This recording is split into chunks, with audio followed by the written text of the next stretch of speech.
Welcome to GUFON, everybody. I'm your host, Rich Giordano, and it is July the 15th, 2025. Yeah, it is Tuesday, yeah? Yeah, yeah, good to be here. Yeah, I had another morning like I did yesterday, and I survived it. So I don't know what's going on, but glad we're here. Tonight I got Michael Roser. Not Rosier, not Rosier, Roser. Like roast without the T.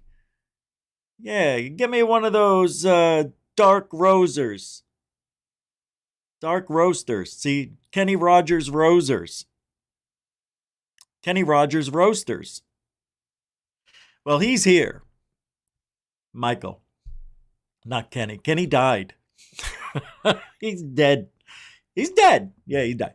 But we're going to talk about the current events, what he's been up to with his Montauk project, and this haunted doll, which I just named Winky, that winked at him. It's an incredible, scary story, picture with it and everything. Nah, we didn't catch it winking.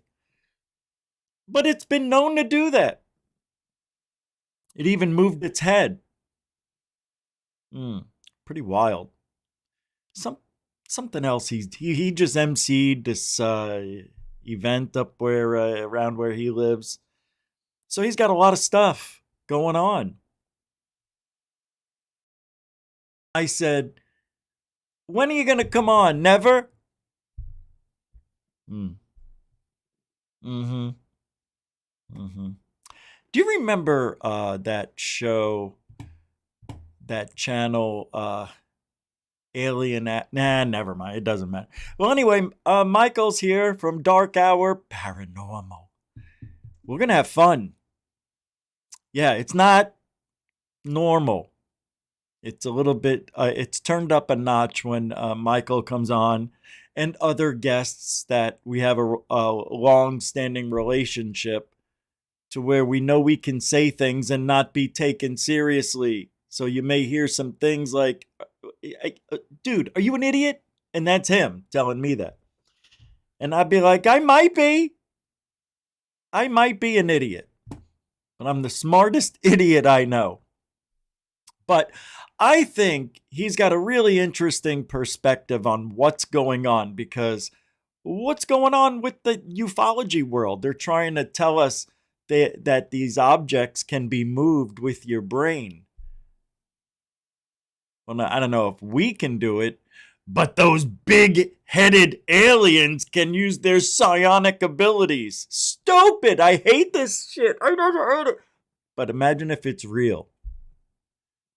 Hold on, the bus is coming. Boop. Nope, I sent it away. Boop, it's back. Nobody mentioned this. Greer didn't mention this all these years. And now because it's a new, like, the hottest thing to talk about in ufology. Psionics. You can do it. You can do it with your brain. Well, that's why they don't have any controls on the UFOs, Rich. That's why there's no knobs, no switches, no buttons, no levers. It's just plain. Can you explain that, Dick? Yeah. They turn on, and they're touch screens, you see. But you don't know how to turn it on. So you don't know what to do with it. So the only thing they can come up with, it's gotta be a brain. I know what this is. I clicked the link, it didn't work. I knew it. Hold on, let me send him a link. I had a feeling that link wasn't gonna work. That's why I said test it. Nobody wants to listen to me. What am I, piece of poop? All right, here we go. I don't see you, Michael. So I'm sending you a new link. Let me see if it matches the other one. All right, hold on. Here we go. Oh, it is a different link, brother. All right, try this. I think what it is, this link once it goes live, then I send it. I don't know why they do it that way, but that should work there, Michael Roaster. While we wait for Kenny Rogers Roasters to come on, let's do a little roll call, my peeps. Who's here tonight? I can't believe people are actually here. Dorothy, I saw the super chat. Let me see if it's still up on my screen. Thank you very much for there it is. You're welcome for having Michael on tonight. Great guest. He is. It's going to be a good one tonight. Yeah, we have the best conversations off the show. And then we're like, if we would have recorded that conversation, that would have been the best show ever. So that's what we're going to do. Thanks, Dorothy, for the $2 super chat. And if everybody else, maybe you want to match it. I don't know. Matching is fun. But you could also use PayPal, Cash App, Super Chat, Super Sticker. You could even become a member, give memberships away, all that. Oh, yesterday somebody gave a membership away, and I forgot to say thank you. I don't know who it was now, but I'll go back. I'll figure it out. Thanks, Dorothy, and welcome to the show. Cindy Krause is here. What's up, CK? Good to see you. Willie Wankanobi, one of the best names ever. How you doing, ma'am? Brooke is. Welcome to the show. Hey, Brian Yates. How you doing? What's up, B? Marcel, Goofony and my tall head. Welcome to the show. UFO 91, welcome to the show. David Wilcox, not Wilcock. Welcome to the show. Clarky Derry, how you doing, man? Welcome to the show. Glenn Collins, good. Hope you're well. Yeah, you take care. So no Samo, no Jeanette, no. All right, Michael. Oh, what is this? Montauk is strange. How you doing? How you doing? Welcome to the show. We're going to have a nice little chat about that. All right, if I didn't say your name, it doesn't mean I don't love you. It means we have a lot of show to do with Michael. And we're going to get started. Jar Jar, how you doing? Masakurchi Makaroni. Not walking, you know what I mean. And everybody else, welcome, welcome. Who else snuck in here? Truth Entertainment. How you doing? Tom Tom. All right. All right. Now we get started. He's here. Yep. Hold on. Yeah, the aliens are watching. Hold on. Under my desk? Oh, thank you. Freddie sent me a gift. Oh, yeah, we're going to even talk about the alien in the freezer guy. What's his name again? Jonathan Reedicus. Yeah. Just Reed? Jonathan Reed. Remember that guy? Yeah, we did a whole show on it. Yeah. Yeah, it might be real. See, I'm getting a beeping now in my ear, a very, very powerful, like it's a hissing, high-pitching noise. He's here? He really is? Oh, that's not a doppelganger? Well, this one looks nothing like the real Michael. This one looks fruitier. What's he doing? Where are you going? Oh, no. Oh, no. Oh, no. He's mad. Damn it. I thought he was able to take a joke. He said bye and he left. I'm joking. He's coming. You see his new place? He's got a new place. Life's changed. And then he said, those aren't buoys. Hey, there he is. What's going on, man? Michael Roser from Dark Hour Space Paranormal. How you doing? Hey, we don't change the name and it's said the exact same way that we've been saying it for years, at least the way you coined it. Well, there's a space in between. Not the first two words, but the second. Well, the middle word plays a very important role. Mm-hmm. Hour. That's hour. True. Just like a rest in music, right? Wouldn't it be weird if you spelled hour without the H? Yeah. Yeah, that'd be a little odd. Hour paranormal.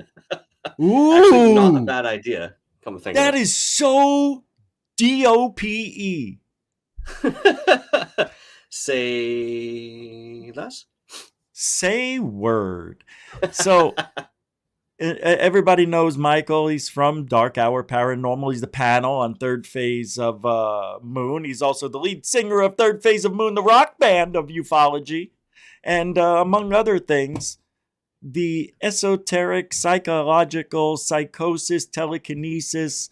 He can move things just by thing. No, he can't. But he wants to tell me and you guys that it's possible that this shit could be real, right? Isn't that what we were talking about? I'm like, no, it can't. It's just another loophole excuse for the government to keep the lie going because they have to, because we can't know the truth. Once the truth comes out, they don't have any way to hide their technology, which is a bullshit lie because they can still do the same thing and everybody would still go, I don't know what it is. It's at night or it's too bright, too small. It's a dot. But do you really believe in that psionics bullshit or what? Welcome to the show. Well, thank you very much for having me. It's great to be here once again, Rich. It's been a little while. A lot has changed, as I've mentioned on a couple of the other shows, but that's good. It's all been positive change, and we're now settled into a more stable space in order to do this type of work. So I'll just start off by saying that.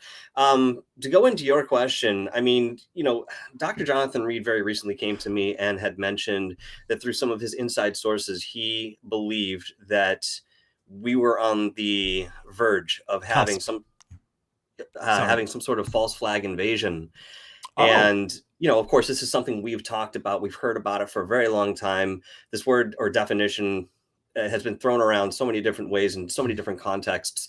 But I'm inclined to listen a little bit closer to Dr. Reed because of the experiences that I've had just knowing him. And for me, that's a little bit more real. Okay. And of course, that doesn't go for everybody. But the whole idea is to talk about this, what it might look like. It may not be, as he mentions, a craft landing on the White House lawn. It may be something much more subtle that's been going on for quite some time. However, he had a craft land near him, so everything he said, don't expect it. It happened already to him. Well, I mean, definitely kind of funny to him, which I mean, again, was supposed to be something that wasn't necessarily supposed to happen. This sort of was a happen chance. But again, we talk about synchronicity and so forth and how much this has not only affected him, but other people, especially in the way of any sort of conversation when it comes to disclosure. Here we have a gentleman who has lived the last 36 years of his life allegedly in terror of somebody taking it because he had this one experience. Now, I mean, I often question myself, when he found this entity in the woods after he bashed it over the head when it killed his dog, what would have happened if he just left? Of course, he would have had this experience. It would have been anecdotal, but he wouldn't have had any evidence to come back with, which he did.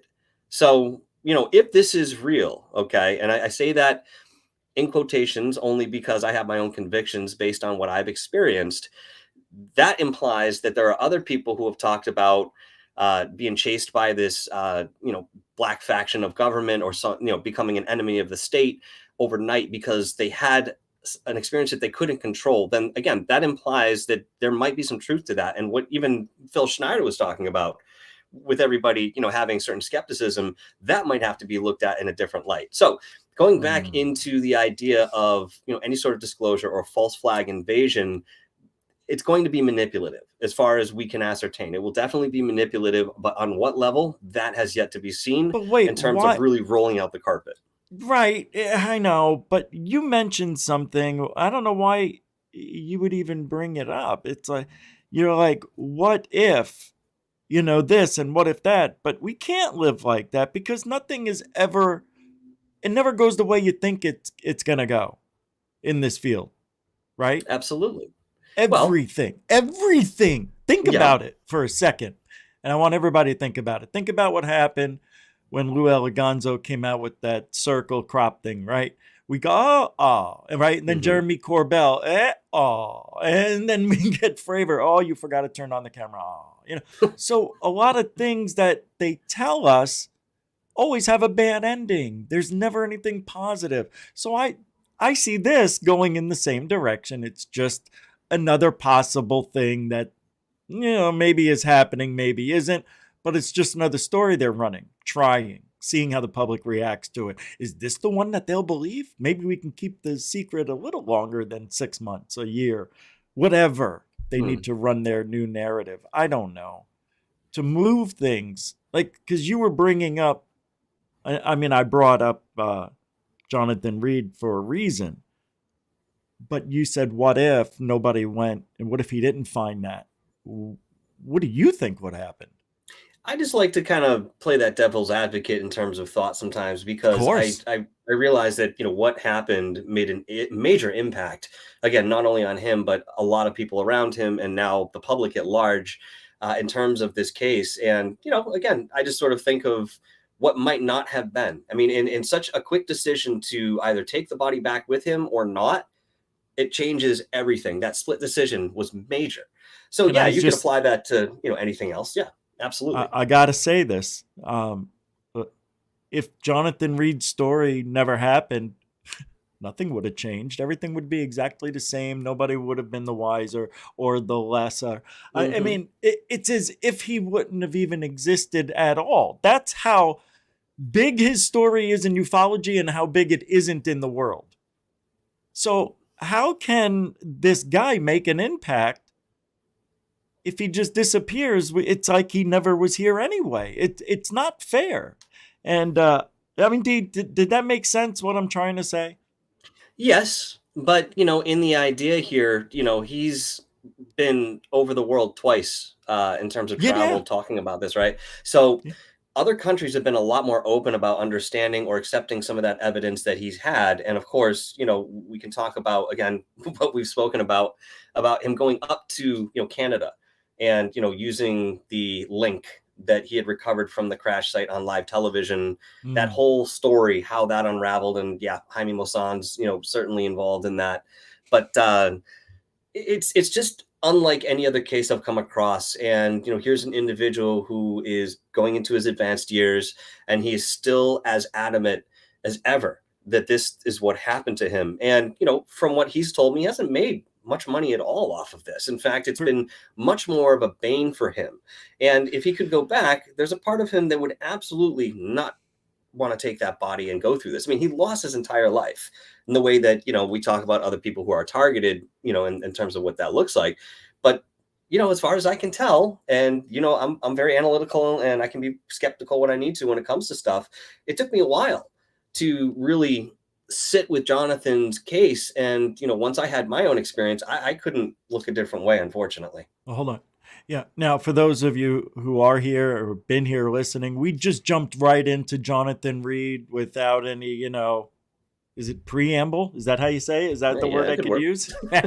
We just brought up, started talking. Michael has had a working and friendship, I guess, with Jonathan ever since you had your, how long's it been? A year already? No, it's only been 6 months Feels or like a so. year. That's it. Well, anyway, Jonathan has a tremendous amount of respect for you and an amount of trust that he doesn't have with a lot of people.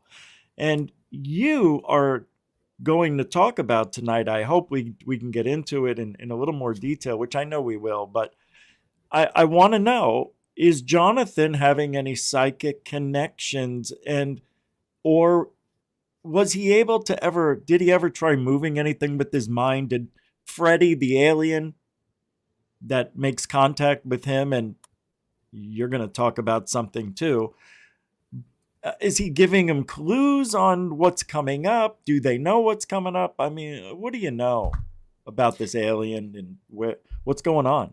Well, I mean, he is visited more often than not by this same entity that he had that experience with, back in '96. And to me, when I really started getting into the case and knowing Jonathan, I was very surprised that this was what was happening. I was under the impression that this was a one-off, like most of them are, Yeah. and the collateral damage, ensues as time goes on. But that's not what we're looking at here with this particular case. This entity has come back to him since that time, and we're looking back obviously a number of years. He was with Jonathan physically for a very short period of time, and then it returned sometime after. Obviously, I could give you the windows of what that looked like. I just have to talk to him for the specifics. But at Yeah. any rate, Jonathan's not the only one that sees this entity come back and around. The people that are around him, who I've also spoken to, claim to have seen this particular entity. In fact, one of his closest friends there, Holly, who seems to be around him at all times, that's what I can say, is taken the same way that he is, allegedly. Now, I have to go into a little bit more detail about what that looks like, because I understand she doesn't have memory of what happens. She just knows that she goes and she comes back. But again, I mean, we had a journalist that came and lived with Jonathan, for this last documentary that was put out, I think it was around 2012 or so. He lived with him for 2 years. And he would say, absolutely, I saw, this entity appear on the couch, or I'd walk into a room and he'd be standing right there. And, you can never really get used to this. I guess there's some part of you that's always in shock when you see this entity, but that's apparently what happens. That's like an apparition, isn't it? I would assume that if I hadn't had the experience I had. Well, let's say he never told you about, you never met him, and it showed up there. What would you think it was? Right? Honestly, I would think that it probably had to do with something paranormal, but I wouldn't be able to shake the idea that it looked like an extraterrestrial. Oh, yeah, I know. That was my biggest conundrum as soon as it happened. Like, I couldn't put my mind around it. You mean Freddy looks like the typical, like, gray? Not really. He has a little bit more of a rough feature. His face is a little bit more, I don't know, I would say concave? beak-like, I guess. No, just the opposite. And, his eyes, while they take up a large amount of his head, it's still not like what I would picture a typical gray to look like, which apparently he's some sort of offshoot within that description of that race. Just like there's all different color humans. Yeah, well, absolutely. Right? Isn't that something like that, you think? Well, just like there's all different species, you know what I mean, within species, yes, absolutely. Absolutely. Okay, so there's going to be that diversity out there. There has to be. Just to slightly get off topic, in the past when you came on, you had this camera set up in this dark room. Man, I cannot tell you how beautiful it looks. The simpleness of what you've done over there is exactly what you need. That's great. You probably had maybe something here or there, but wow, look at that camera, as sharp as mofo. I've never seen it so clear. No skipping, this is nice. No lag, yeah, right.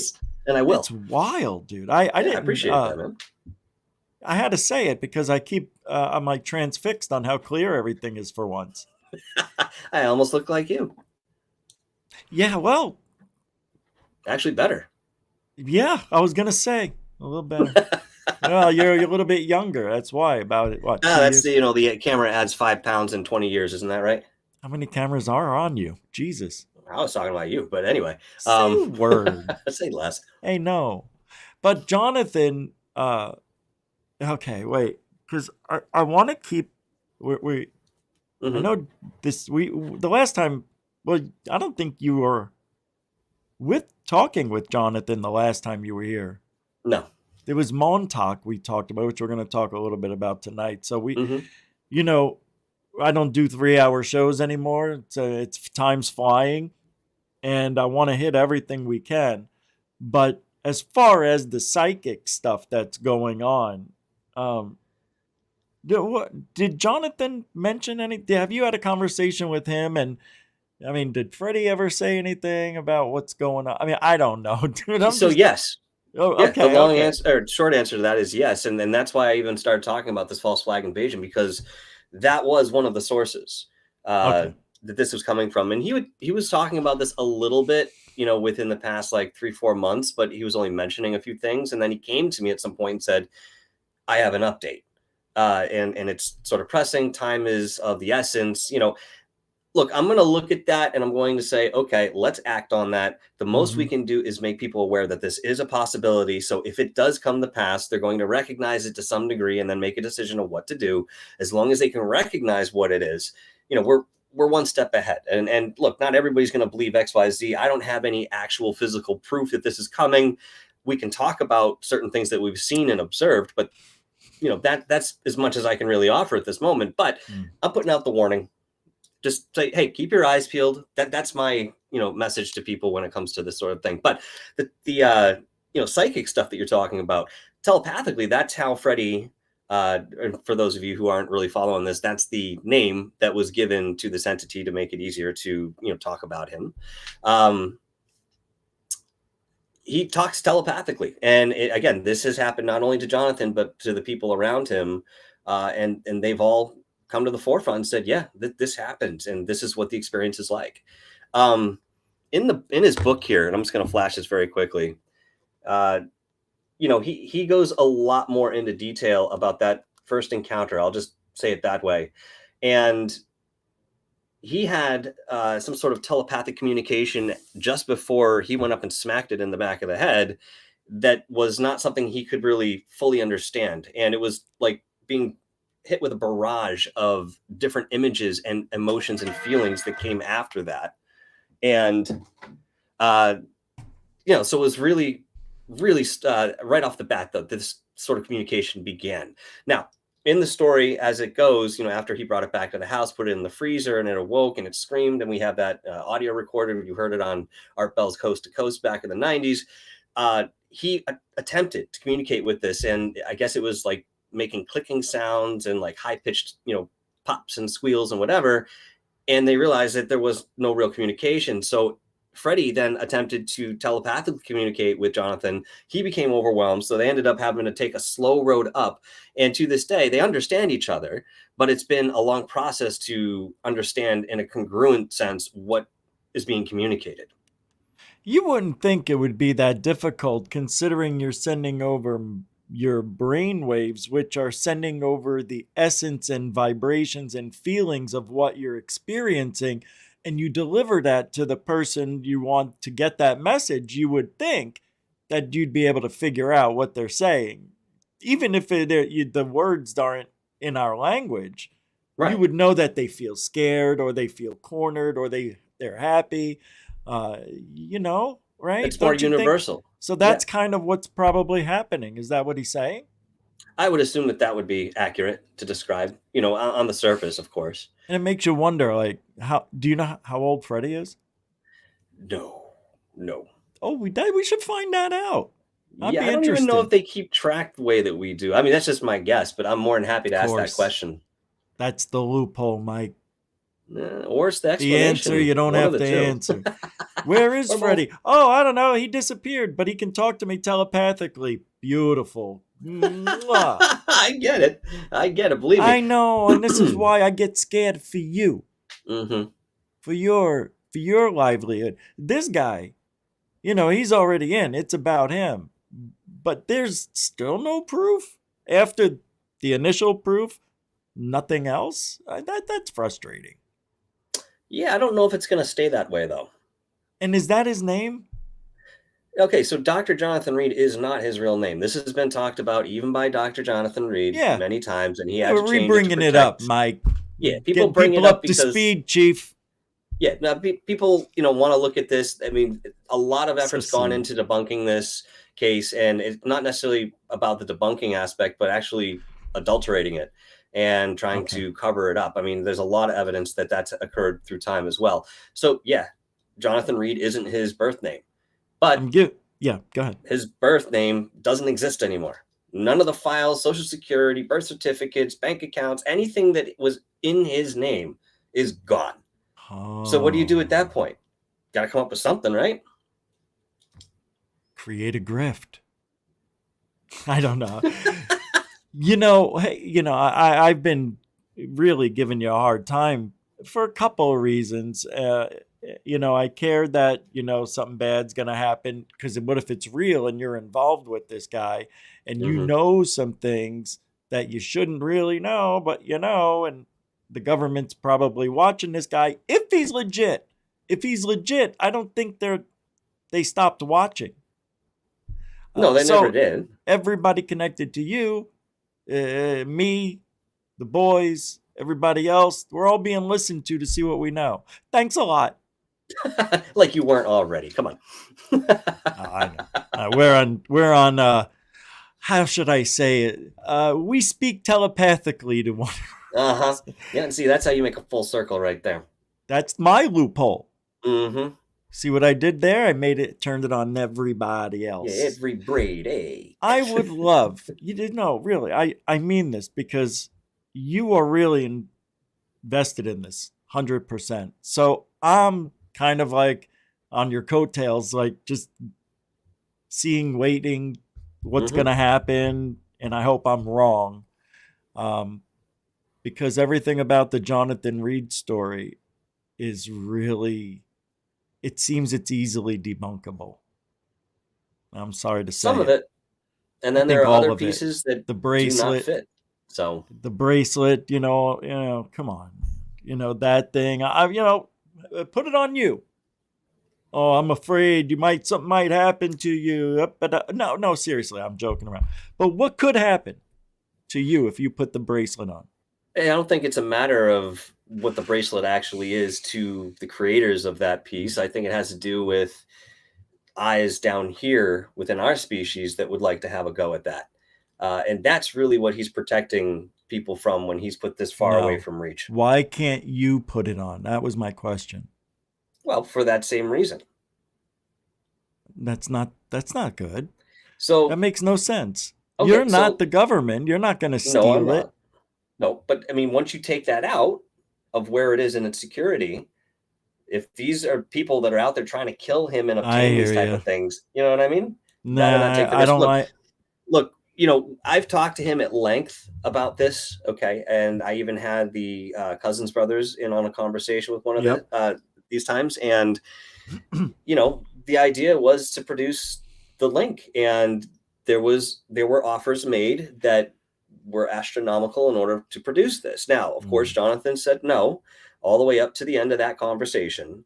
Now, that means one of two things. It means either he doesn't have it, it's not real, there's nothing about it that we should ever look towards, or it's just the opposite. I mean, it's a polarized view of what this thing actually is. Either it's real or it's not. There's nothing in between with this. But again, the fact that he's gone out in public and he's displayed this thing and he's actually used it in front of people, and there's video of this. Okay, that to me is very interesting. Just the one video. Yeah.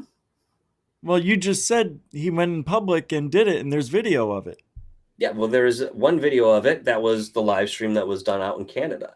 Right. And this was in front of a studio audience. So okay. That's a little different than going out in public. It makes it sound like he's doing it 3, 4, 50 times and recording it.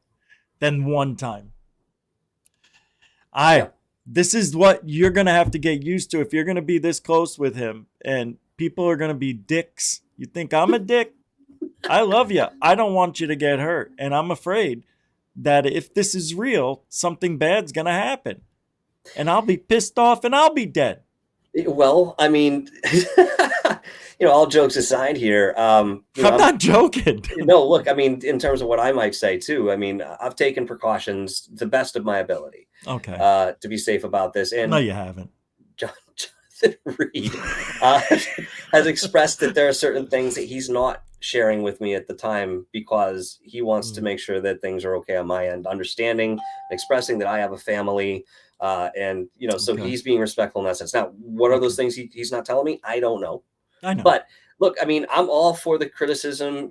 Anybody can come at me the way they want to. I know as much as I know. I didn't ask for the experience any more than Jonathan asked for his or anybody else asks for that type of experience. So I'm going to talk about it. If you believe it, great. If it gives you food for thought, fantastic. If you don't, that's fine too. But it doesn't necessarily mean that this isn't something that won't grow bigger with more energy behind it. Now, again, Dr. Reed is in his latter years, so he's not going to be around forever. So, good. Even Dr. J Radio Live has gone extensively into this story, into the case, into the research, into the people, more so than I have, even to some degree, because he has a real strength when it comes to that type of research. Yeah, but he's good. Yep. I mean, he also believes Jonathan's story, and he hasn't had the experience that I had.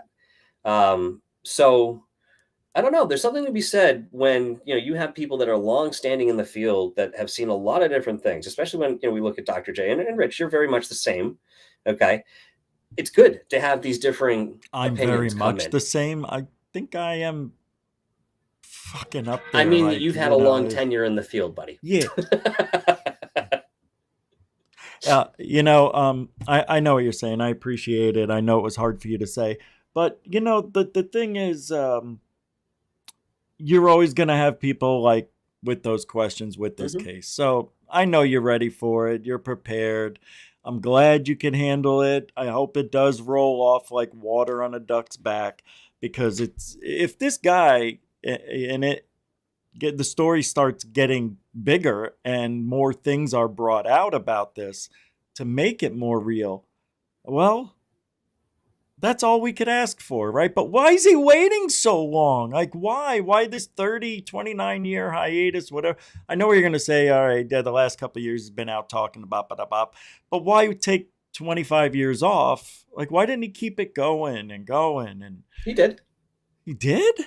Oh yeah, he's been interviewed on more stations that I can count, more forums that I could ever measure. In America? Within the and all through America, all through the world, all Okay. through the world. I mean, if you go on even YouTube and you start looking up these interviews, you're going to find a multitude of different interviews with him that he's done throughout the years. I think Okay. around maybe 2016 or so, he may have laid a little bit more low Oh, wow. for one reason or another. I mean, after you've been talking about this since '96, maybe taking a little break there, but Yeah, he never I let it get it. go, and Oh, occasionally I do an thought he interview did. here or there. And so, That's interesting. Okay. All right. I was under the assumption just in the last few years he revived the story for some reason or another. no, he just Like came into our circle. Bob Lazar did. Yeah. Okay. So that's good. Okay. So he's been keeping in practice. I see. Mm-hmm. That's good. Say something like that, yeah. And out of all those years, he never brings out the bracelet, nothing, because he's worried. I get it. I get it now. But you hinted that, and then we'll have to move on to the Mm-hmm. next topic, Yep. that this stuff may be coming out, right? Or did you say something to that nature? The evidence may come out? We may see more evidence as we go forward because this is still an ongoing case. And I'm not certain what will be offered in terms of that or what that'll look like, but there is certainly the possibility that we'll Uh, have more physicality to present to the public at a certain point. A lot of this deals with and is dependent upon the experiences that he has with Freddie, and what they're providing in terms of certain things. And there are a lot of things I know he's not telling me. mm-hmm. Um, I would love to know those things if it were safe for me to know them, but I'm going to use his discretion on this for Whoa. now. But Like, yeah, what that do being you, said, yeah, like, what would he hide from you? Maybe I know the location of I where he's don't know. hiding I everything, but mean, he's gone back to the location. Doesn't seem to be any problem there. But when it comes to certain things about the link or what's being expressed to him, through his source of these entities, uh, I just have an intuitive feeling that he is holding certain things back to protect me, and I could only surmise what those might actually be. well, we'll put a pin in it. Appreciate you opening up a little bit on that. It's an interesting story, and I'm all for it. I'm skeptical but Hmm. hopeful that because you're in it, I kind of like trust you, and if you believe him this much, and John and Dr. J's believe in him, you guys have a more close relationship than I do, of course. So maybe there is that possibility, because Hmm. I'm not in that circle to feel it. I don't talk to him the way you do. So I get it. I just from what I see from where I'm sitting, it doesn't look any better than any other story we've ever seen, you I know. don't think that if I had gotten as close to Jonathan as I am, that I would have held the same opinion as staunchly. Not to say that when I Mm, first saw that video of him out in the woods panicking, I didn't think to myself, there's something going on here. This is legitimate. But yeah. because I've had the chance to sit and talk with him and listen to him tell this story over and over in his own words to various people, and then my experience. But listen, I know we don't have a lot of time, folks in the chat. If you're interested, which I know you are, I saw some of you commenting on what happened with my experience. Just go back to listening to the last interview I did with him this past week, or you can listen to the one prior to that, because that's when I first spoke about it. And you can listen to that at length. Long story short, Freddie came and visited me, and Yeah, tell us Check it that, out. man. Like Well, like you were told you may get a visit from Jonathan, yes, right? And it yes, happened like a week later or something? he mentioned it after the first show, and Dr. J will attest to this because he was there Yeah. too while we were talking. He said, a couple things. One I like to focus on more than the other. And, that one thing that I'm focusing on, he goes, oh, well, Freddie may come and visit you. I said, oh, Wow. really? Well, he's more welcome. I'm taking this with a big grain of salt. Sure, if it happens, great. If it doesn't, whatever, But he said this, and it kind of stuck with me for a minute. And I said, all right. So it was about 2 weeks later, and I was playing Oculus with you, Rich, Yeah, I and my remember. Oculus Yeah. died.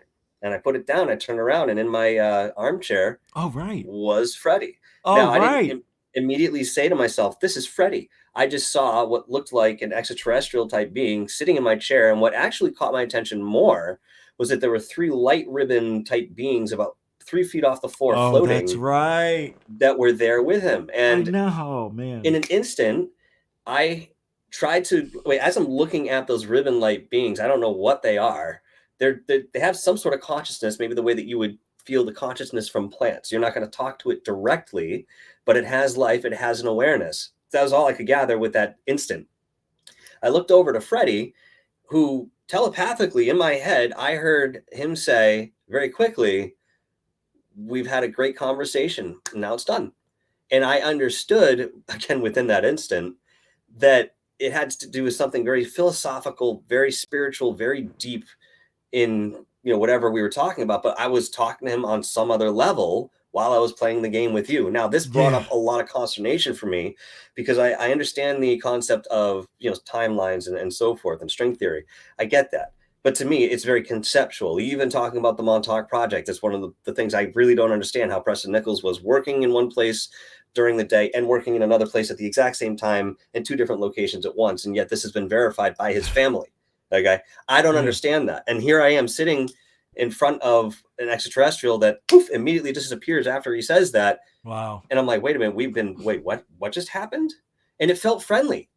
I That's didn't feel cool. threatened. I wasn't Yeah. scared.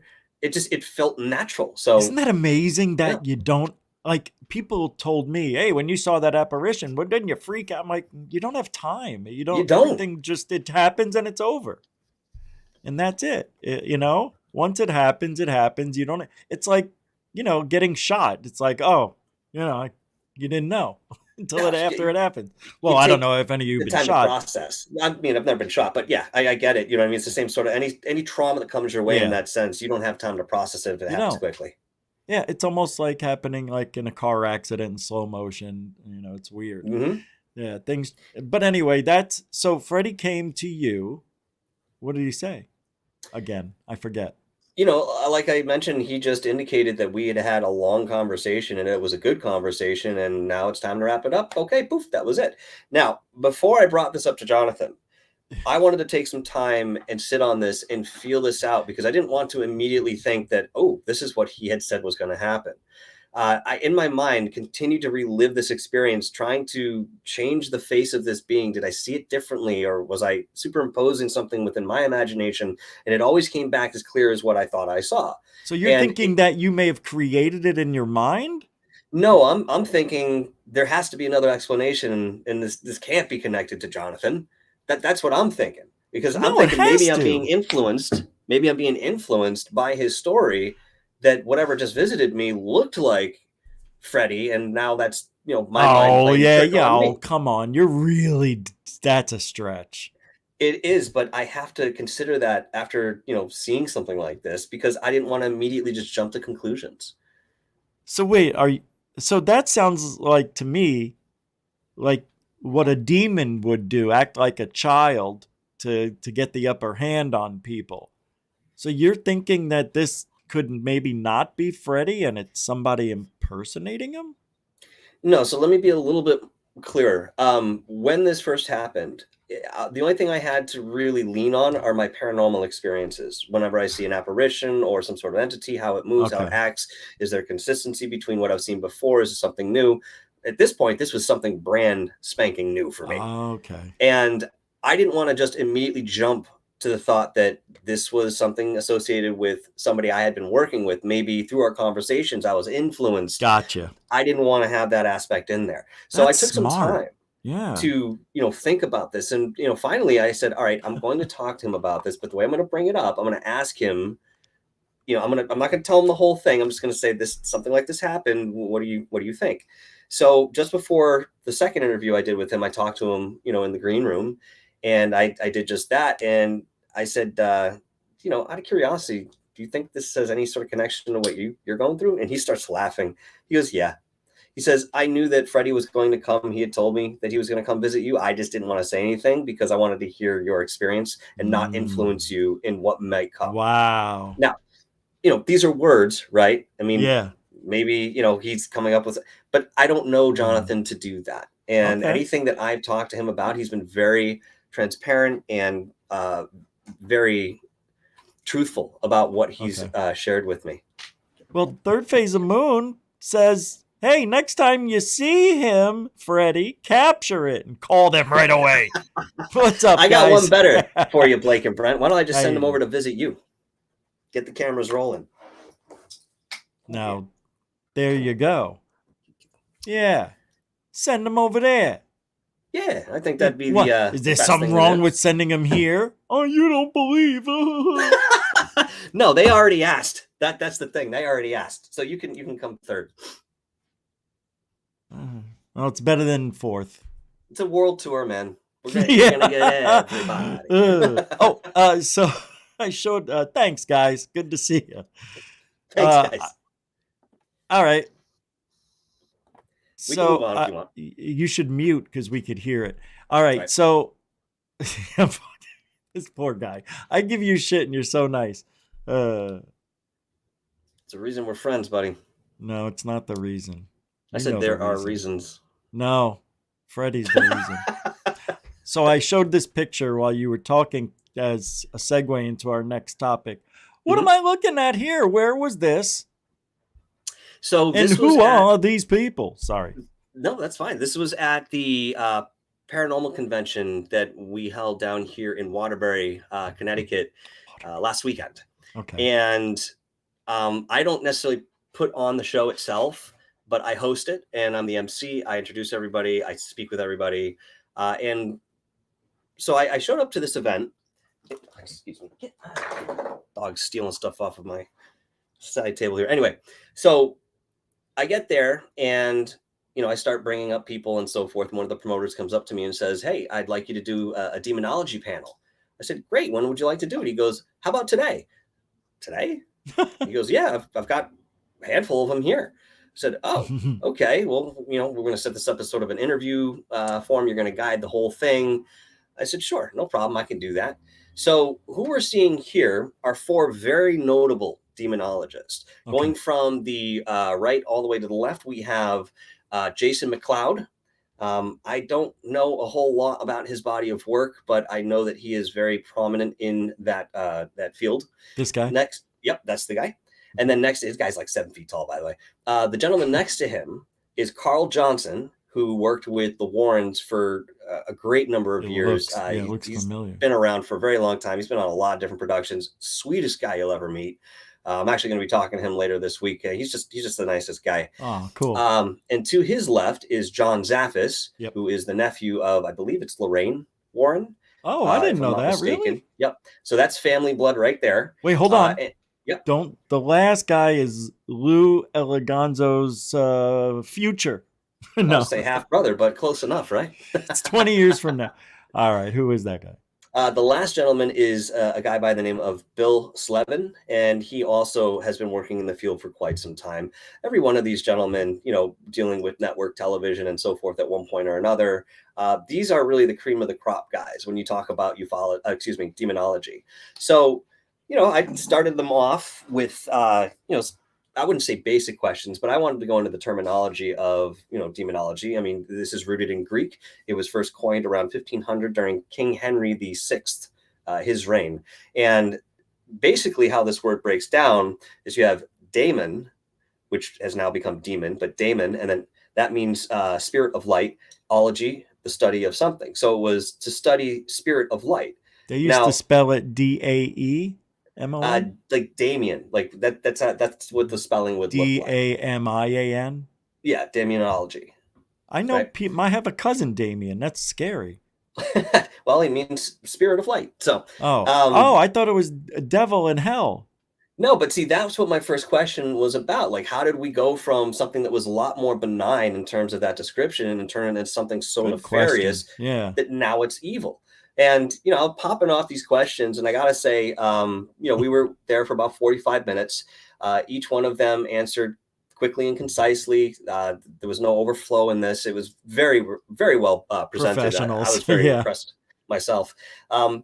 But kind of the crown for me on this is that the guys came up to me afterwards individually and they said, hey, listen, that was fantastic.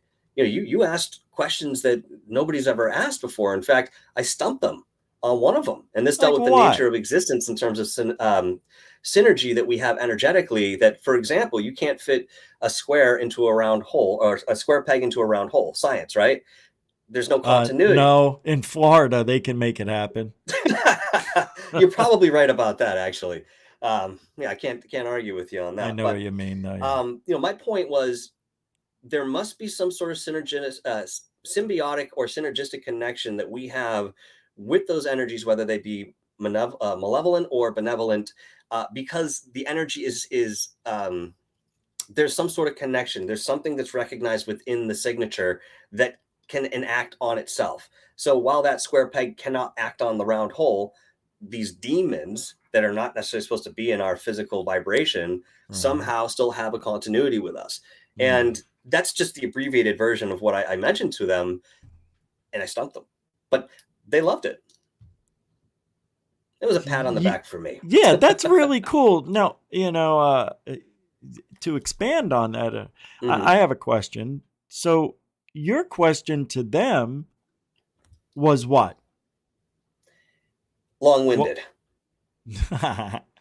It was what you just said. I wanted you to repeat it because I wanted to add something to it. If I can summarize, there is a symbiotic or synergistic relationship between the energies that we are and what we would consider demons. And if there wasn't, they wouldn't be able to act on us the way that they do, and we would not be able to act towards them the way that we do. And therefore, in my mind, there has to be something natural about the process of that association because of that energetic connection. Okay. Well, as unpreferable as it is. Yeah. Well, I forgot what I was going to ask you because you went somewhere else that I wasn't expecting. Told you, long-winded. But no, what you said though was very interesting. Yeah, that's the whole thing with any of this paranormal fringe science and research. It's like there are so many possibilities because we just can't get that final answer we need to the final piece of the puzzle. It's always just out of reach. And you've been working with Montauk, right? Oh, yes. For a couple of years now. What's anything new going on there? Depends on how you define new. I mean, we're always any new discoveries that we don't know about public. Yes. Okay. 100%.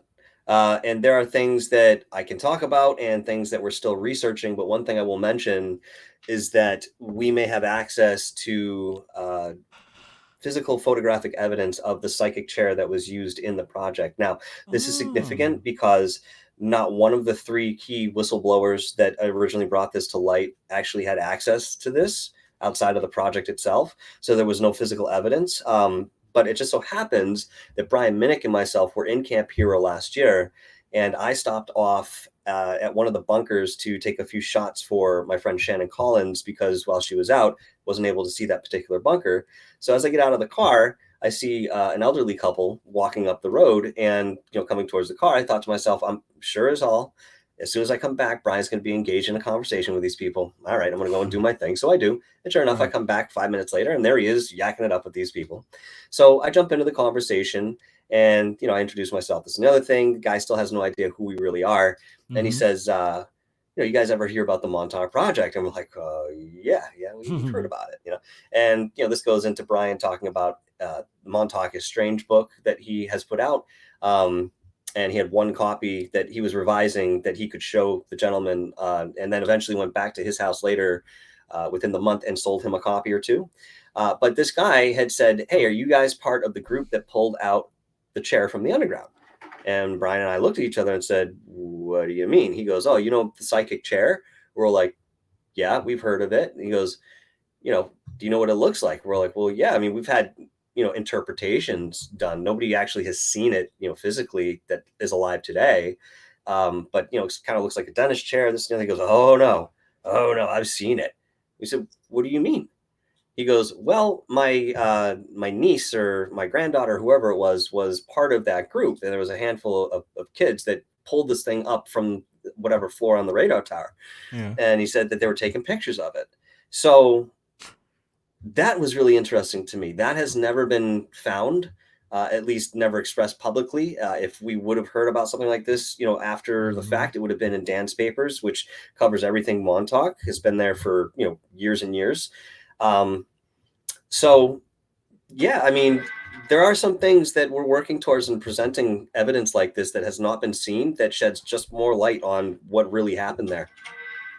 I just can't believe that you guys are still finding evidence, especially I mean, there's a little bit of life left in this, okay? Because the camp itself is deteriorating at a rapid pace, and I would not suggest that anybody at this point who visits Montauk go out to the tower itself. Like, stay far away, because there are pieces falling off of it that will kill you if they hit you. Damn. So, that's just one of the thoughts, going into this. But it is an incredible experience, and the energy over there is unlike anything I've ever experienced. So here's your table. I see this third phase UFO report thing right there. How cool.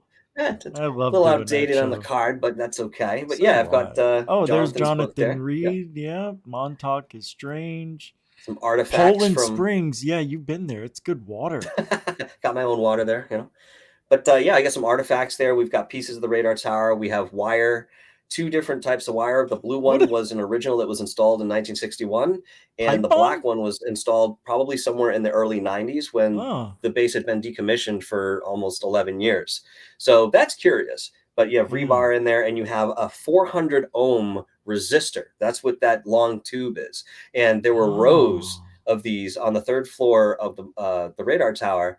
And if you know anything about electronics, 400 ohms is enormous. Yeah, I know. In the car, you have like 4 8 ohms at home. Maybe 2 ohms. I mean, usually this is taking measurement in the micros, and you look at your microwave or your television or something like that. I mean, these resistors are very, very small, but they get the job done for what they're doing. But again, this is something that we're looking at. Obviously, the radar tower itself is a very large piece of technical equipment, but there are other indications that show that there was more power going through that thing than ever needed to be. Well, you would need to if you're going to crack open time and space. Yeah. Absolutely. Oh my God. I just realized your volume is down on this, the main screen here. Let's see if this helps. All right.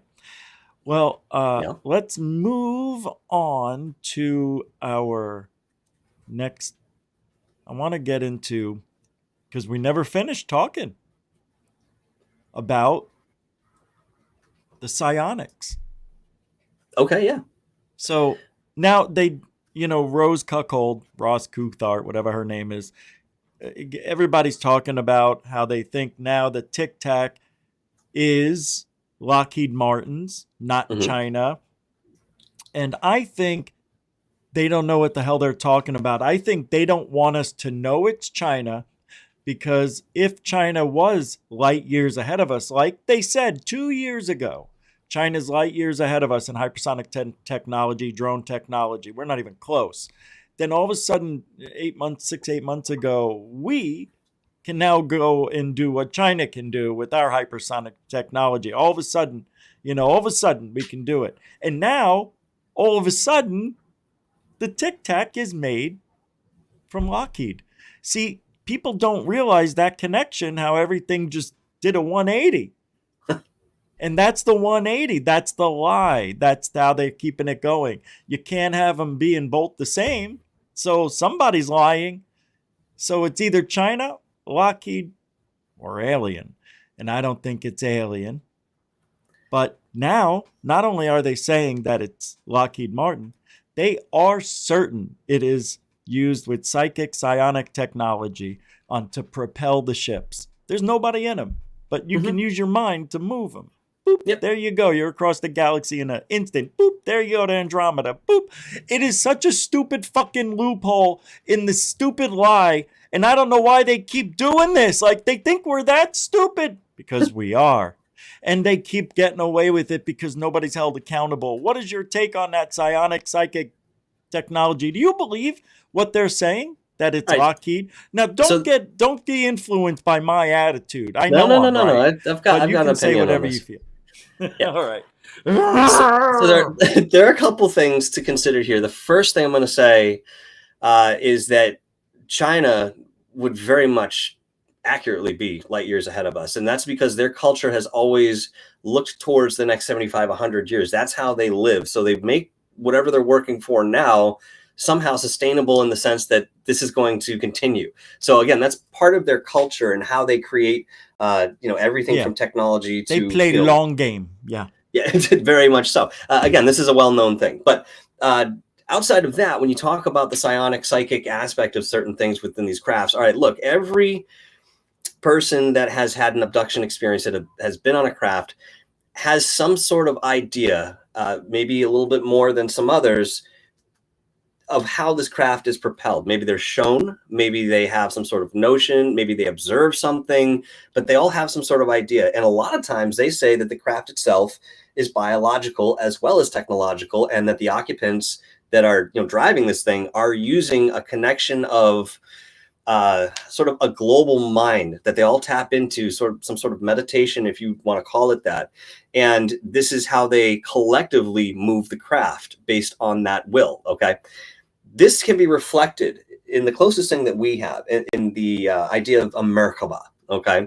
We go into sacred geometry, and what a Merkaba generally is defined by two tetrahedrons that are face down to each other, and every person has this within their auric field. The reason it's there is because if you can activate those to spin counterclockwise or whatever your makeup is, it goes based on your gender.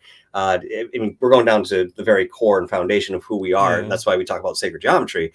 But the idea for this is that you can spin this and create a synthetic, well, it's not synthetic, it's more of an organic creation of some sort of field, okay? Without going into technical things here, create a field that can allow you to teleport from one place to another. Now, it's not for like teleporting from here to the moon or Mars or something off planet. It's supposed to be for, being here on Earth. This is how we're to utilize it. And, if you want to believe anything when it comes into the history of Atlantis and so forth, there have been many expressions saying that, the downfall of Atlantis had a lot of different factors into it, but one of the things that really kind of shook people was that there was going to be some sort of extraterrestrial invasion, and there were certain measures taken and blah, blah, blah. There's a whole story that goes into that. Now, this is only appropriate for me to bring up because apparently these few species attempt to do this every, couple 100,000, whatever years it is, to the planet, because there's a weak spot within the celestial alignment, whatever the case may be. I know there's a lot into that that I'm not totally familiar with, but they try to come in and take over. And there's always a group or a faction of people that are supposed to be taking care of this. And they do this through thought. Now, I don't have any physical proof of this, but I've heard this from many different credible sources who've done a lot of research on this. Okay. Apparently under some pyramid, and I believe this is out towards Egypt, okay? And don't quote me on that. There is a synthetic Merkaba, which is actually defined as sort of like this glassy looking kind of ship, if you will. It looks like a saucer.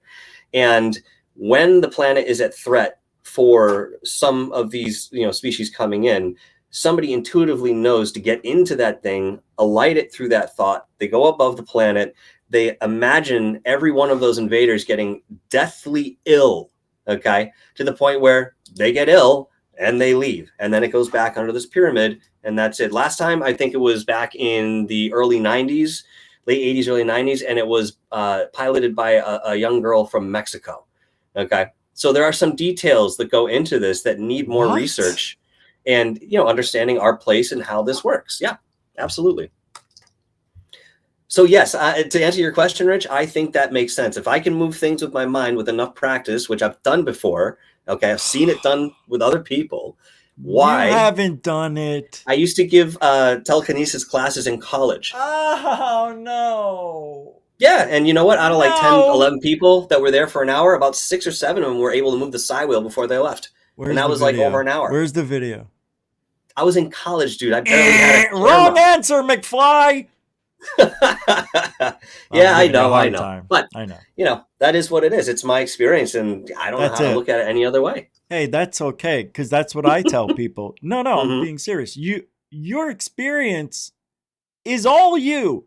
And if you have these experiences and you don't record them, don't expect us to believe the exciting ones. But if you get it on video, yeah, cool. But guess what? The loophole is, and I all say it, I don't, it's an interference with the vibration from the camera, and it's working off the vibration. No, it's interfering with forget about it. We saw that with James Randi, not James Randi. Who was the guy? He had the show. The great Randy was his name. Bending spoon guy. Oh yeah, Uri Geller. Yeah. Whatever. Uri Geller, as Johnny Carson would say. Welcome to the show, Uri Geller. He said his name so funny, Uri Geller. Yeah. Well, anyway, when Uri Geller used his mind to bend the spoons and flip the pages, well, James Randi on that show did not set it up with the way he wanted it exactly. Like he had a phone book there. Yep. But in front of the phone book, they put packing peanuts in front of it and around the sides, so he couldn't blow the pages over. And he sat there, and he does this, his karate, and he was even wearing the garb of a kung fu master or something. And he had the bolt. I remember that. He looked like Dumb and Dumber, Jim Carrey haircut.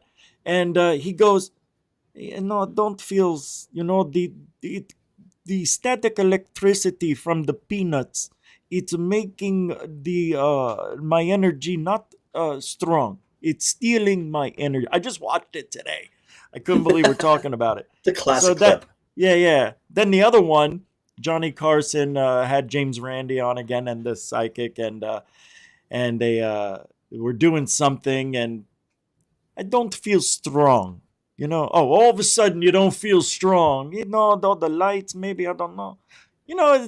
It's such bullshit. Anytime they control the situation where they can become a psychic, they can't do the magic. They lose their energy, their power. It's funny to me. That's why I have a hard time with everything that people talk about when it comes to flying UFOs with your brain and even talking to aliens with your brain. I don't buy it because it hasn't happened to me. I completely understand that. You know what I mean? There's obviously some frustration in your words. I get that as well. But look, I mean, everybody wants to have this experience. But here's the point. Those people that he was having on the show that claim to have, some sort of esoteric nature to them, those were charlatans. Obviously, he pulled every single one of those people out, analyzed them from toe to head. And yeah, that's exactly what was happening. They were just showmen. But here's the thing.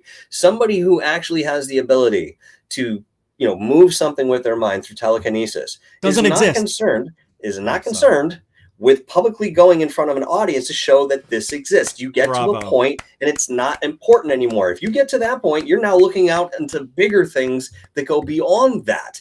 And who are those people? We'll never know who they are because they live in the shadows with their secrets. They don't tell anybody. It's another loophole for those who want to believe. Yeah, jump in, make a lasso out of you. I hope we can remain friends after this because, you're really taking the beat. You're really not roasting me that hard, pal. I want to, though. You can. I can take it, bro. So give it to me if you like. It's an open invite. Mark those words, everybody. Remember what he just said because mini golf is right around the corner. You'll be leaving in tears. I'm sweating, but you'll be crying. You'll be crying. You're a skid. You're a skid. You're going to get a hole in 9 again. Jar Jar Binks says, hey, easy. Sam, how you doing? Jar Jar says, Misa, feel the frost around you. Here, between you, me, the trees, the rocks, everywhere's a yes. Even between the land and shade. Luca, You wanted the impossible. I don't know. I lost on how to do it. But you must feel that's the famous words of Yoder. Mm-hmm. You must feel the force around you. Here, between you, me, the tree, the rock, everywhere. Yes, even between the land and the ship. Luke, you want the impossible. You demand the impossible. What does he say after that? Oh, the boys know.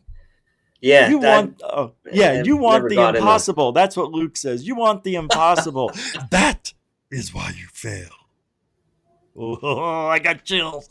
Time to watch The Empire Strikes Back right after we play that was a good movie. Destroy Michael and Minigo. Now, you have sent me this picture, paranormal, right? Now, where was this face from? I'm going to pull it up. Oh, yes. Where was this? This is cool. I know I already razzed you about the reflection, but I see your point. That's okay. So, but all right, yeah, go ahead. This is a still from a video. Let me get the video. Yeah, that was recorded by a person who entered the radar tower about a year ago. Okay, so the backstory here is that Brian Minnick, up to recently, would give unofficial tours of Camp Hero, and a lot of times he would bring some of these people up into the radar tower. And obviously he's not doing it as often now because of the safety issue. But long story short, these were two, older women that were in there, and I don't know where they were from, but they weren't local. And, they go into the tower. Now, when you get into the radar tower, the first floor, it's just really open. There are a lot of fuse boxes hanging about, big pieces of machinery just kind of laying over. And, there's nothing shiny or reflective or anything like that. I'm going to kind of approach that because this was something that Rich had brought up and something that people should think about, of course. So she goes in there with an 8mm camcorder. Okay. So this is actually on a film stock of sort. And she's just waving it around, checking certain things out. And she happens to move the camera up towards a vent, and this face is in the vent. Now, not only is this significant in terms of the paranormal activity that does happen in Camp Hero, which may or may not be attached to the project. A lot goes into the land itself. It was part of Egypt at one point during, the Pangea era. A lot that goes into this, okay? The significant thing about this is that it looks like one of the three whistleblowers, Preston Nichols. And you can see it a little bit clearer when you watch the video as it kind of pans by. Nobody saw this with the naked eye, by the way. And again, this is up in like a vent. So we're talking about 12-foot ceiling anyway. Nobody really understands what this could be other than what I'm alleging it might be. I can't play the video because it was sent to my phone, and when I try playing it here, oh wait, I could just send it to my email. Yeah, sorry, I should have sent it to your email. Oh, let me see. Yeah, you're gonna have to. It's interesting. I want them to see the video because it shows why we see what we see, which is why I think it might be a reflection. Now, who were the people there again? So this photo when it happened. Yeah, it was two older women who were taking a tour with Brian, and there was only three people. There was nobody who even would fit the description of this person in the picture. All right. I don't see the other people, so I have nothing to go on. I have to take your word again. No, there's other video. I mean, this is just one thing we pulled out that was interesting. There's video of them walking all over the site. You know what I mean? It may actually even be in one of Brian Minnick's videos. I'm not 100% sure about that, but that woman was recording apparently. So. Where are you sending it? Are you sending it?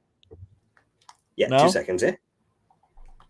I don't know if you were sending it. That's all. I'm just wondering. All right. Calm down, everybody. Let's see here. All right, where is it?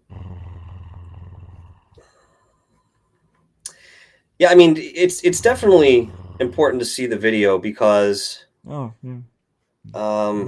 it gives you a little bit of a clearer shot. Like as soon as this still shot was taken, yeah, I mean, there's a lot of orange in this. There's a lot of red in this, and prior to that, it doesn't look like that. So let me see if I can't just pop this over to you here. All of that. Sorry, bear with me for just a moment. He's a show killer. All right. While you're doing that, I'm going to play something for the folks that have vested interest in this entertaining portion of the show. Mm-hmm. So I don't want them to suffer. I just sent it over by Oh, you did? Mm-hmm. Okay.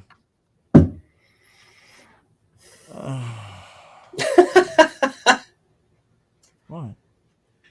Where'd you send it? GUFON? Yeah. Whatever email you sent me the link on.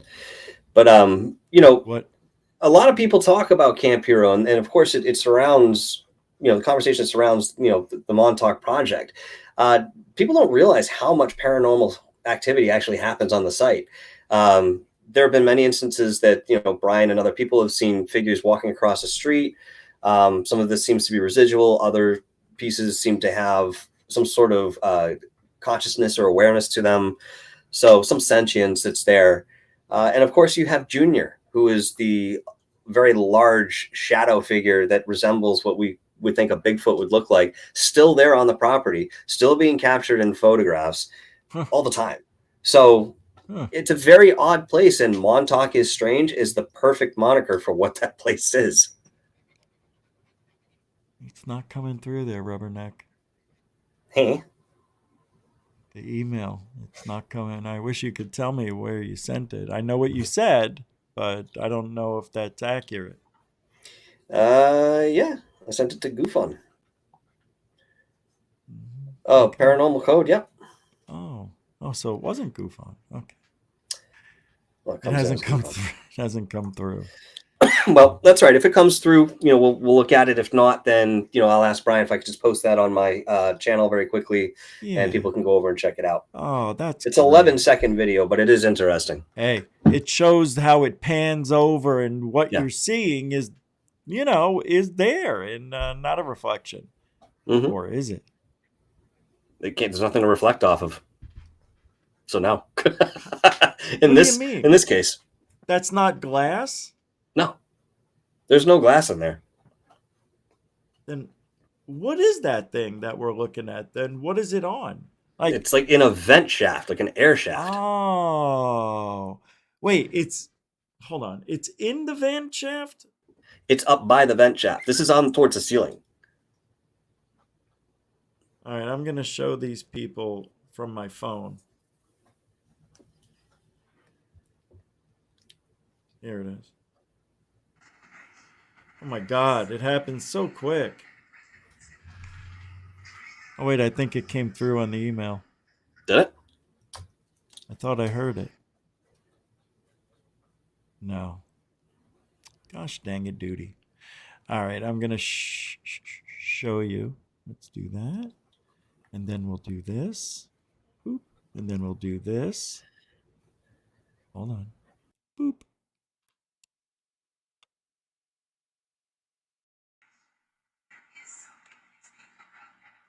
It's too tough. You can see how it glides by. It's not. Yeah, it's not good enough. It's not clear enough, and let me bring you back on. If I can do that, it's not clear enough. Yeah, it's not clear enough. Should be good to go. Well, what'd you say? Because I had you off screen, I didn't hear you. No, I said, David made a good point. He said I could just upload it to my YouTube and then go from there. But my phone is terrible, and I don't know where anything is. So I will do that at another point. Okay. Yeah, so that's all right. You guys will see that come in. I'll put it up in a little while after the show here tonight. So what do you think? Are they the Tic Tacs? Do you think they're being propelled by psionics, by psychics? I would assume that there's probably some element of that, considering there's nothing conventional that we can see. But I mean, there are other things that we could propose might be pushing these forward, like electromagnetic manipulation, even gravitational, manipulation as well. Maybe there's some sort of synergy between this, and it's, a host of different things that they're using. again, knowing what I've heard from people who have had contact with ETs and have a little insight about their crafts, they all kind of say the same thing. There's nothing physical there to drive or buttons to push, no panel boards, nothing. They sit in a chair and they just go. And some of the people that have described the experience of this, it's like a whooshing sound, and then poof, you're wherever you're going. Okay. Now, this is interesting to me because a lot of near-death experiencers talk about that whoosh while they come out of their body. So I'm in the belief, at least to some degree, that there may be an element of traveling the same highway as we might through spiritual means, even through passing. Maybe it's, a vibration here. When you pass on, you actually go up here, but you pass through this plane and you get that whoosh. I don't know. I mean, there's a consistency that I'm finding between these experiences that are physical and yet non-physical that to me shouldn't have a correlation, but they seem to.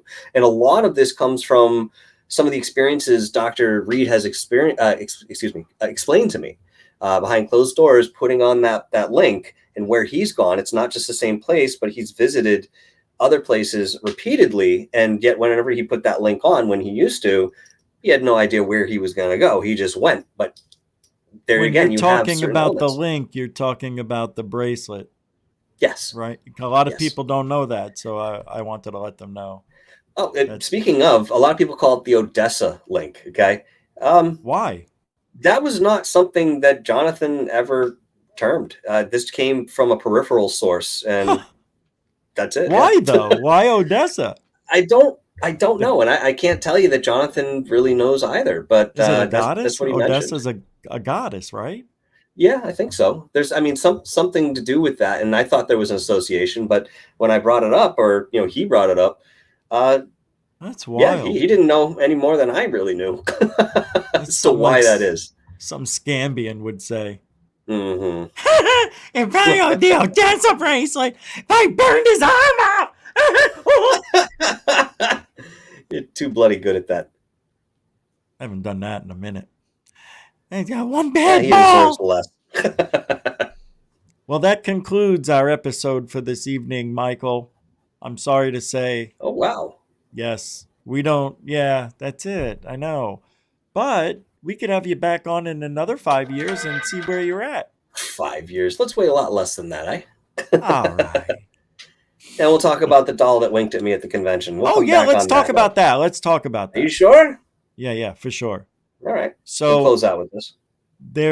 You send me these pictures. Where are you going? Hold on. We're not leaving you. Bhutan is... All right, let me pull it up.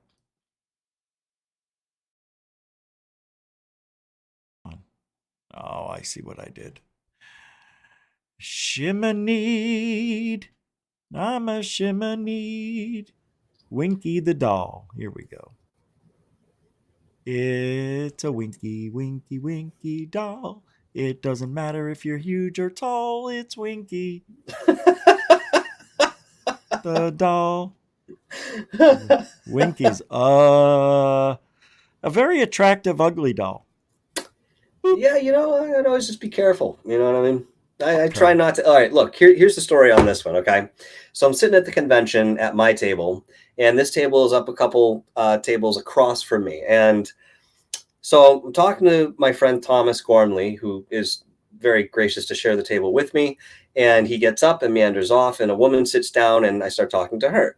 So as we're getting into it, she points over to her husband, who is, over at the table with this doll. And I look over there and I say, well, I've been sitting here for half the day. I didn't see that doll out there. That's curious. Oh, well, So I go back to talking to her. And for some reason, I keep looking over at that doll. And at one point, I think I see the thing wink at me with its right eye. Now, I'm looking at it and I see this happen. And I'm still talking to this woman. And I'm like thinking to myself, what? No, there's got to be something mechanical about this. It's got to be a display piece. I thought I would have known if someone was bringing a haunted doll, to the convention or what have you. Right. And so I'm still talking to this woman, and I keep looking over at the doll, and within a moment, I see the doll wink at me twice. So I'm looking at it, winks twice. Almost like if I didn't catch it the first time, well, we're going to do it 2 more times. Now, do you have a question about it? So when this happens, I kind of ended the conversation. I got up and I walked over to the table. Her husband happened to be walking the other way. My friend Thomas happened to be convening at that moment. I put my arm around his shoulder and I said, "What's the deal with this doll?" And he goes, "Oh, this doll?" And I'm like, "Yeah, there's some kind of mechanical thing going on here? Or is this a haunted doll?" Because the doll just winked at me 3 times. And the Oh, woman man. who was the purveyor of this doll did not actually own the doll, but she was taking care of it. Mm-mm-mm. Had mentioned that this is something the doll does. There's a woman who takes up that particular carpus, if you will. It's organic, but she was murdered by her husband, and she's a very sweet woman unless you piss her off, and then she can upturn an entire room. So it's a typical story of this dichotomy where you have an energy that can act very sweet, and then you can have an energy that can be very destructive at the same time, depending on how they're interacted with. So as we're talking, I said, she winks at me 3 times. And he goes, Thomas is standing next to me. He goes, "Did you just see what she did now?" I said, "What'd she do?" And I looked down and her head had moved. Mm. And that was not the last experience I heard from people standing over there looking at the doll. The doll was moving all day. Oh, my Now, again, God. I've been very familiar with, these haunted dolls and so forth, but I've never actually seen one up close actually move in front of me the way Yeah. this one did. So it took me Cool. back. And yes, this is some really sad news here about Dan Rivera. What? Yeah. But we Yeah, have not heard the cause of death yet, so we don't know the whole story. Oh, yeah, no, I know. A paranormal investigator died Sunday night while touring with the infamous and supposedly Annabelle doll. Let's just play it. I think this is it. The Jeffrey Epstein conspiracy. No! Your shipping manager left to find. We definitely don't want that. No, thank you.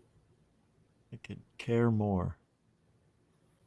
I guess. Yeah, this guy, Dan, was a very good friend of my good friend, Father This Bob guy Bailey. Here?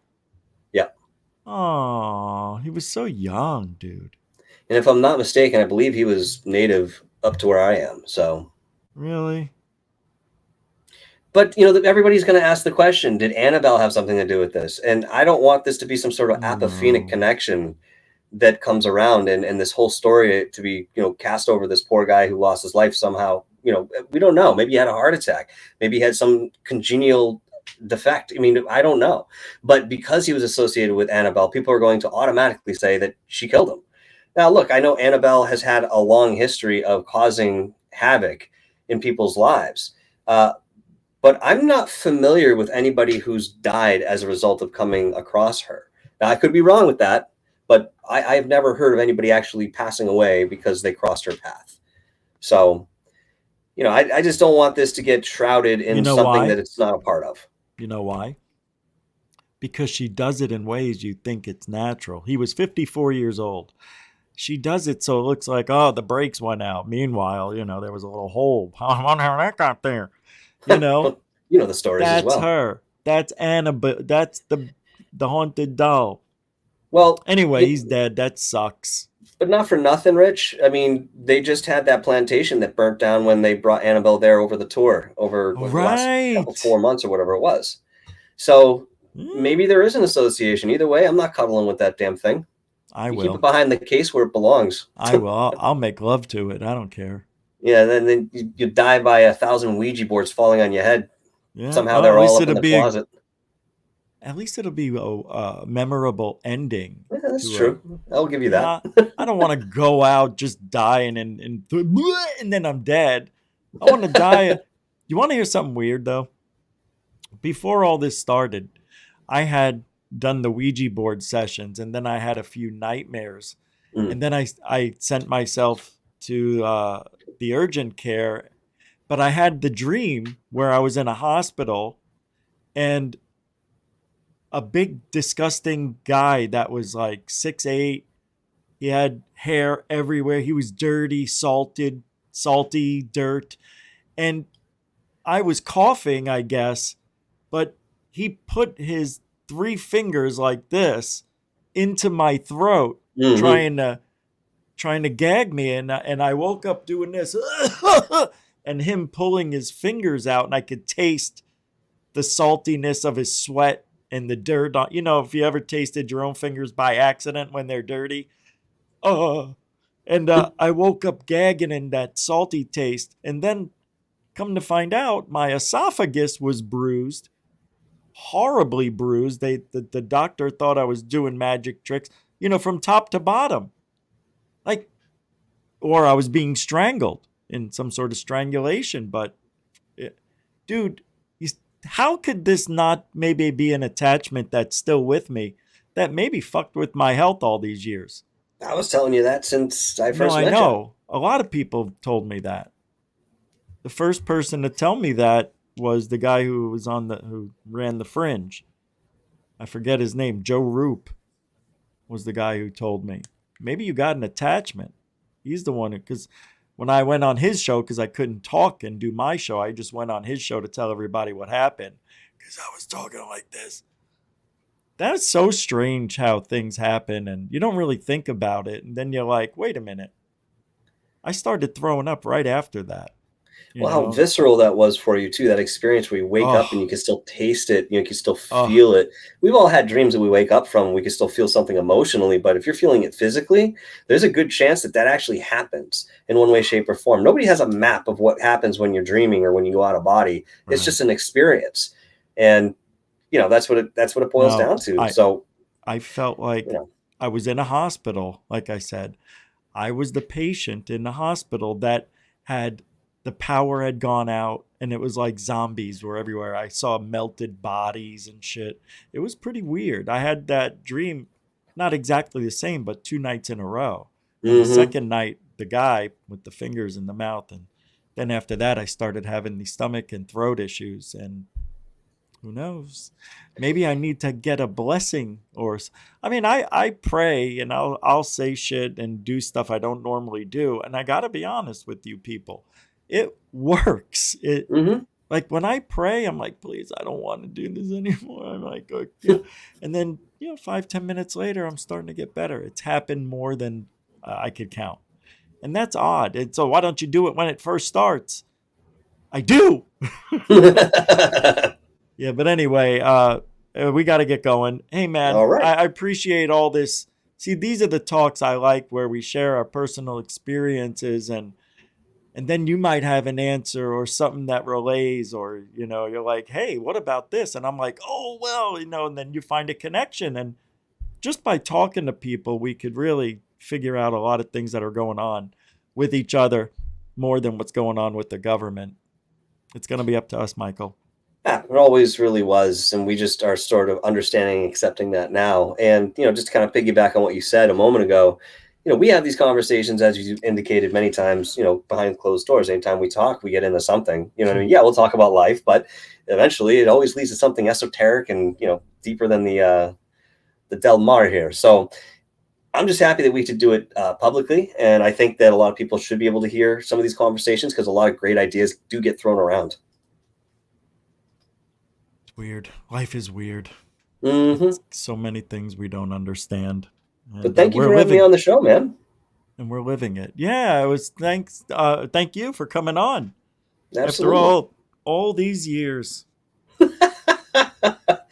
We're back on track now, though. So let's go. All right. Yeah, thanks again. The link to your channel is in the show description if you guys want to go take a look at his Montauk stuff. And, oh, my God, all the other interviews with Jonathan Reed and so many great things you've been doing. And I think it needs to be exposed. And, hey, any Freddy sightings, anything like that, you got to let me know so we can have you on. Oh, absolutely. Even if it's for 10 minutes to tell us. That's it. We just need updates. All right, I'm going to cut you loose, guy, all right? Thank you so much, Rich. Thank you, chat. And I'll see you guys all soon. You're mad. I can tell he's mad. He's mad. You're mad at me. I'm so angry, buddy. Sorry. I was just trying to have fun more than usual. I had a great time. I don't think you did. We'll see. When you lose at mini golf. Sounds good.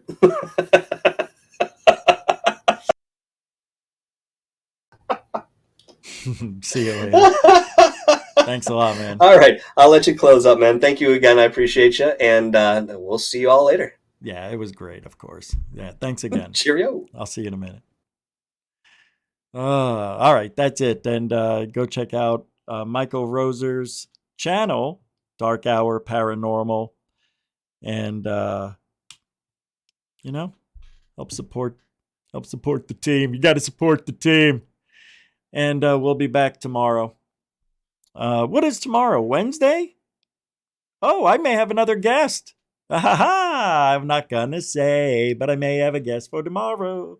All right, thanks again, everybody. Thank you, moderators, super chatters, newcomers, and veterans, keeping the show alive and running.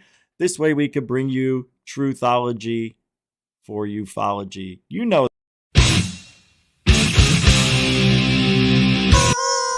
Truthology for ufology. He does it for you. Yeah, he does. All right. And if you guys ain't looking up, you ain't looking out for ufology.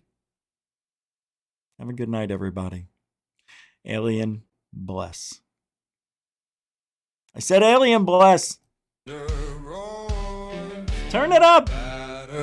Get out of here. Open source.